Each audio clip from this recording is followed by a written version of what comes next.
Hello, my friends. Welcome back. We are out in the empty hayfield. Just thought I'd take a peek around. We're not going to go far. Last time we were here was right after the Thanksgiving holiday. I had the dogs with me then. I have the dogs with me now.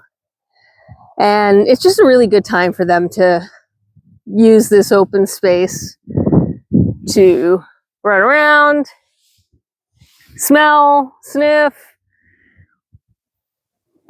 I have to keep an eye on them, make sure they don't find anything to eat. I mean, they always find deer poop. That's just a delicacy. But, you know, the smells here, right? Like, this is still a wildlife walkthrough. Even though it's a wide open field, the wildlife pretty much feels secure and safe in this area.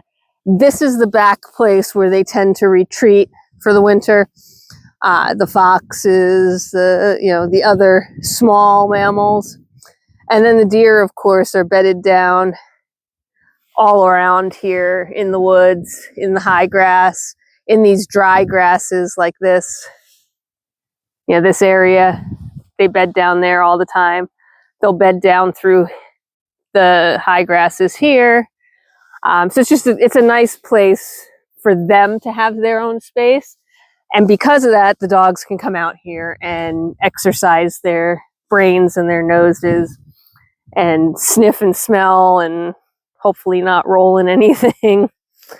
But I do that because just like anybody, right? Like we talked about the donkeys needing enrichment, the dogs need that too. It keeps them from going stir crazy while I'm working. Well, they can't be, running around outside because it's cold or dark or whatever. So we try and take a few minutes of each day, sometimes more minutes, sometimes less minutes, but we try and take a few minutes each day to truly let them spread their wings, sniff around, and do some exercise.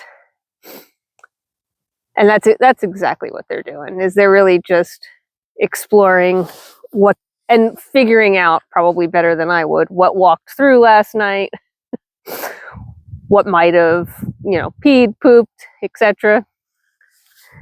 And what might still be out there denned down. They won't go disturb anybody, at least not as of yet. They have never gone and disturbed anybody. The only time anybody's ever disturbed an animal is when there was a groundhog living under the coop, and Sophie discovered the groundhog den, and boom, she was under there and had that groundhog cornered. Oh, it was hilarious. I mean, it was a little scary because groundhogs are not nice, and they could have decided to turn on her and give her the what for, but apparently she was bold enough and courageous enough, and she had that poor thing backed up into a corner.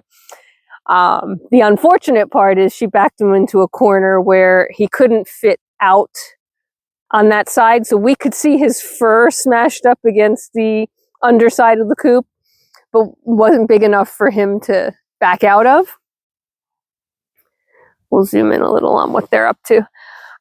So she did go after him, and that is their instinct, right? That's what they're bred to do, is go into tunnels, and typically rat tunnels, but hey, groundhog, same thing. And she went in, and he had a maze under there, and she found him, and then we had to dig him out and then refill all the den underneath the coop.